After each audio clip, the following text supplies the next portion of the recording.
Thinking that your woman won't cheat is about as realistic as believing that Amber Heard suddenly tripped and fell on the bed that she shit in. Because here's some facts that you need to know about women and infidelity. Men, we have our own track record of infidelity. We had that market cornered. But if you suspect that your spouse is cheating, you're probably right.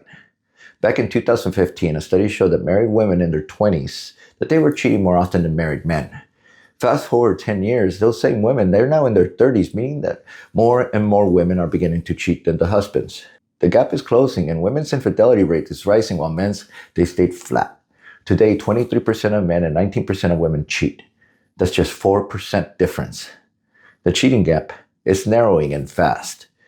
Between 1990 and 2010, a 20-year span, infidelity in women it skyrocketed by nearly 40%, while the guys, it stays steady in the low 20s. It's not that we're angels. We didn't suddenly become faithful. Women, they just became more unfaithful. The gap is closing, but I hear this all the time. No, not Katie. She wouldn't do that. Somehow men slap this hate on their wives like they're some kind of saints. They put it on a pedestal and respect them. Nah, bro, she did it once. She would never do it again. She only went to go visit him in the middle of the night. She didn't do anything. I know Katie. Took me months to get in her pants. When I was trying to stop my divorce, I joined a Facebook group of men that they were trying to stop their own divorce from happening. At first, I thought the group was going to be badass, but what I saw was my worst nightmare and my main motivation to get through this. Men that caught their wives cheating for the third time in 2 years. It was always the same thing. It always began with, well, caught her again. This is now the third time that she's gone behind my back. And it gets frustrating hearing this. Husband making excuses. It's more than just cheating. It's a pattern. And I tell you this, the price of this group that I joined, it was in excess of $8,000. Much more than my coaching. And if I signed up for the program only to find out that my wife, that she was cheating on me, I'd be much more pissed. Now, if your wife cheated once, she's 3 times more likely to do it again. More than half of women who cheat, they admit to having it more than once. It's a pattern, and I hate to say it, but the pursuer, it's after your wife, not the guy. Here's how it begins. Your beautiful, unassuming wife that looks as innocent as the outfit that I'm wearing, she runs into an ex-boyfriend or some guy at work. Usually, and I stress usually, what happens is that the guy, he doesn't want the drama, nor does he want to feel embarrassed of hitting on a married woman because let's face it, it's a risk, it's shameful, and it's just not worth the trouble. So in the beginning, the other guy, they maintain some distance. If it's an ex-boyfriend, they'll say something like, congratulations on your marriage, you two look very happy together. Only to have her respond was, well, not everything is as it seems. Now, let me stop you right there, because when a wife says that not everything is as it seems, that's already an out-of-bounds comment, and there's intent there. It doesn't matter if she's saying it to a man or a woman. If it's done behind your back, it's not okay. Marriage problems, they need to be addressed inside the marriage or with someone who's actually there to help solve the problem, like a counselor, a priest, even a coach. But when the intent is to vent instead of to fix something, it's already a problem. And if she's saying it to another man outside of that role, she's not just venting, she's testing the waters here. And that's the first step towards an emotional affair. Before anyone addresses any hypocrisy, remember that I'm a divorce and recovery coach, meaning that I don't fuck with family. I inform, and only if the decision has been made. That's when I work with the guy on how to approach the divorce amicably while preparing you for an ambush and war if necessary. That's why the courts love me, because they know that I expedite the process. I'm not a luxury, not at all. I'm the guy telling you what's going to happen through the divorce and shows you how to thrive in your new life as a single man.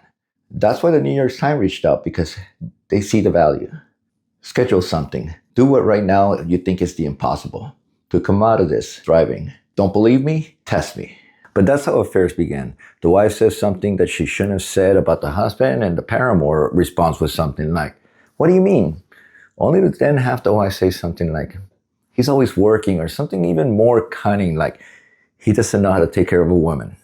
That's how it begins. But movies, they have this idea of some sleazy ass guy continuously trying to sleep with the female until she gives in, as though she's some kind of victim when she's the wolf in sheep's clothing. Of all the men that I've interviewed, all of them, every single one of them, they told me the same thing, that it was the wife or the girlfriend who did the chasing and not the other way around.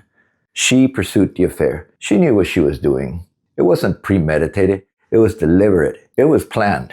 A third of affairs, they start at work, a quarter begin from an ex-boyfriend, and 20% from the internet. If it's the ex-boyfriend, is because they're reaching for someone familiar, someone that knows that'll pick up the phone and someone that they're used to. And when I coach guys, I tell them, don't ignore the old names that pop up into her life. So how do they get caught? Well, sometimes the female confesses, other times, as in my case, the news comes from a stranger, and a few times it's from old phones or old tablets or laptops that didn't get logged off. It's a trail that they didn't think that you'd check.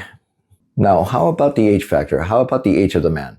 I don't know if other divorce coaches are seeing this. And if you're watching this video in particular, any of you guys, let me know in the comment section. But me, I'm seeing a lot more gray divorce or divorce after 50. It's more than doubled in my practice alone. And the information that I'll be sharing is going to be specific to my practice. So please keep that in mind. For men in their 50s and older, while I've seen a rise in divorce, I haven't seen infidelity as disproportionate as I've seen in younger men. It's still there, don't get me wrong, but infidelity is still much higher in men under 40. But when infidelity is there, this is what I see. Your kids, now being young adults, they usually start with, Dad, just get over it. But later, the kids, they get more involved with their dad's new lifestyle. Remember that these are now young adults. They know the drill, and they're often amused at seeing their father's new lifestyle. And they make comments like, I've never seen dad like this, or dad's gone crazy. But they say it in a good way. On one occasion, and I love this story, here I was talking to a guy about boner pills and busting a nut. To my surprise and later amusement, his own daughter is busting up, listening in, and that's awesome. That's really good. It's healthy because they are young adults, and that shows just what kind of communication they had. Something to be envied, and I encourage communication. As for the recoveries, now, me, I always thought that older men, that they were going to have a harder time than the younger guys, but if you saw my earlier webinar, to my surprise, that's not the case, at least not in my practice. For reasons that I'm not prepared to address until further research, older men, they recover better than younger men. So why do women cheat? Experts will tell you that women cheat for different reasons than men do. That we're more likely to cheat for physical variety, impulse, or opportunity, and that with women, that it's different. That they cheat to bond, for fulfillment. That's what experts say, but I'm an expert also, and well, granted, I'm not a female and I'm not a cheater. I have a hunch, a sneaky suspicion that it's changing, that today is more for the same reasons that men cheat. For the thrill, for the pleasure, for the kink, because they just want something different. Because if it was only one, then maybe it's because she cheated to bond. But when it's a pattern, we have to take the eroticism factor into account. The assumption that a woman cheats to bond, I don't buy it. It's complete bullshit. Completely disagree with the experts. Because saying women cheat to bond, it absolves them of the responsibility and provides the assumption that you weren't good enough. She cheated on you because she was selfish, because she didn't consider the consequences, because she didn't know how to articulate her needs. That's why she cheated. When a woman cheats, it's not your fault. That's victim blaming. But use it as an opportunity. Me, I wanted my ex back. I didn't know that she was cheating, but the day that I found out, that was my exoneration moment. To me, it was like a Roman general getting ready for battle, only to be betrayed by his immediate officers, but with mutiny right before the fight. How does that general feel? Confused, disoriented, betrayed. Maybe, though, a little relieved because the fight's over. And that's where the real transformation begins. Instead of bleeding out in the dirt, he builds. No guilt, no shame, only regret that he didn't see the signs, but he did it right. So he creates. He turns that betrayal into something beautiful and lasting. And that's what I did. And that's what I want you to do now. You create, you build, because you've been absolved. Free to go, free to rise, free to build in peace, because you were entering a war that just really wasn't your fight. And that's poetry. Schedule an appointment.